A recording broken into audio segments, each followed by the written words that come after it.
Zach from Florida has been dealing with something for over 20 years and doesn't show any signs of stopping.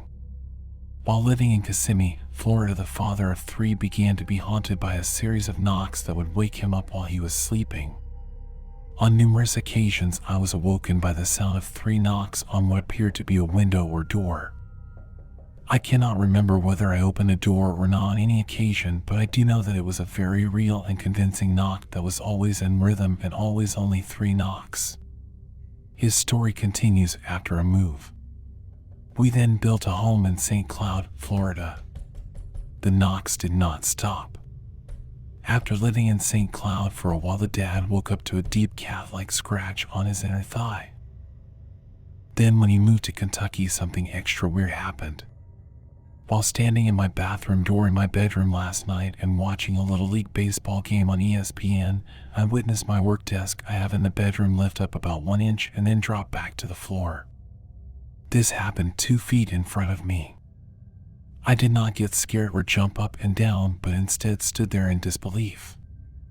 I then went to understand what could have caused this other than what has been historically following me around for the last 20 years.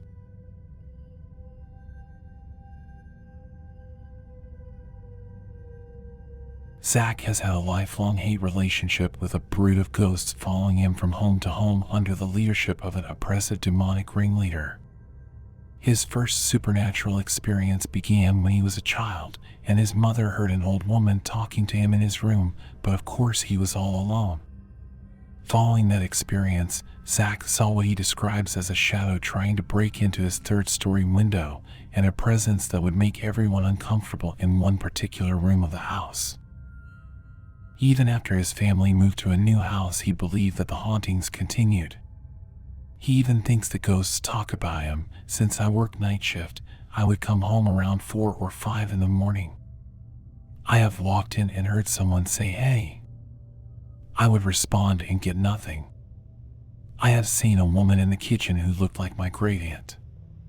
My mother was sick and sleeping downstairs, and when I walked in, a voice whispered, "SH, she's sleeping." I have had the front door yanked out of my hand. I have even seen the deadbolt turned by itself. I have walked in on conversations only to hear "SH, he's here. Be quiet."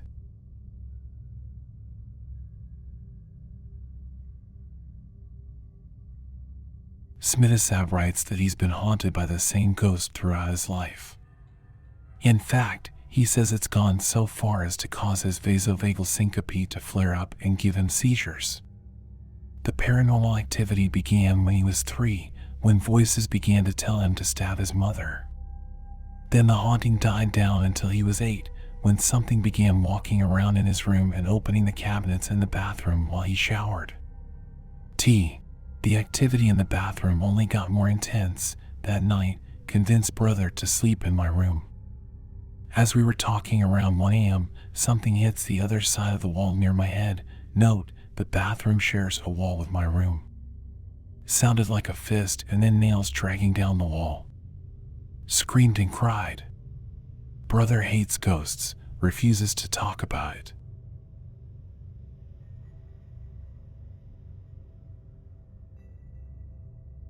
When you think about something following you, would you rather it have a recognizable form or not? One woman has been dealing with a shadow person for close to a decade. One night, it appeared in her room. I laid there for what felt like hours just watching it, she says of the experience. I was about to fall asleep when I saw it move. I just kept staring at the mirror, too afraid to turn around. I felt the bed shift like someone was laying down. It happened so slowly, and I've never felt more scared than I was at that moment. I closed my eyes out of fear, and when I opened them back up, it was morning. As she got older, the figure would occasionally stand directly behind her while she cooked, and once even pushed her down the stairs while no one else was home. Luckily, the author says the activity has died down somewhat in the past few years.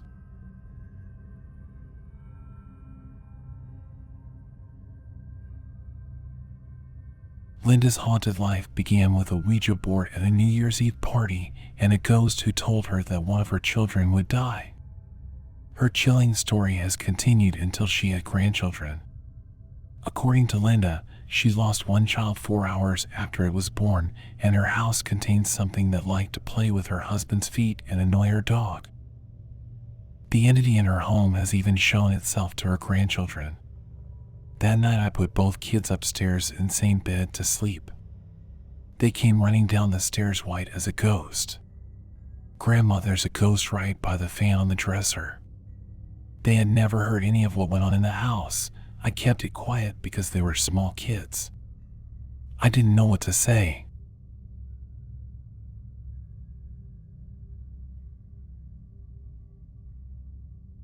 Could hauntings be passed down from parents to their children? This woman thinks so. She saw many spirits as a child, including a sinister man in a black hat and a girl who floated above her head. Now, her young son seems to be experiencing similar paranormal activity. Today we live in a house where there are footsteps walking around upstairs and knocking on the closet doors, she writes. My husband has woken up to someone clicking their tongue at the side of the bed. I have walked in on my 4-year-old talking to the closet door and saying he's talking to his friend. I turn to walk out of the room and someone has very distinctly knocked on the closet door from the inside.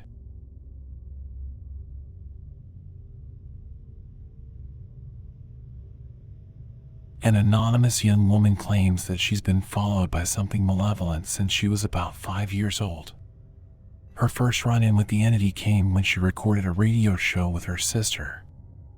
After I was done, I rewound the tape and began to listen to it before going to play it for my parents. Mid-session, however, I heard a sound. It was a long, drawn-out sigh in a deep register. It sounded as though a man were standing in the background and was very annoyed with the talking and expressing his frustration with it. But then when she was in college, she experimented with recording the entity again and things got creepy. On the tape, things are quiet until her mother leaves the room.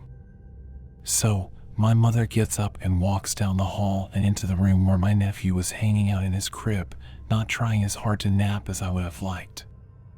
On the tape, you hear her leave and me say to one of the dogs, Lex, leave him, one of the other dogs, alone.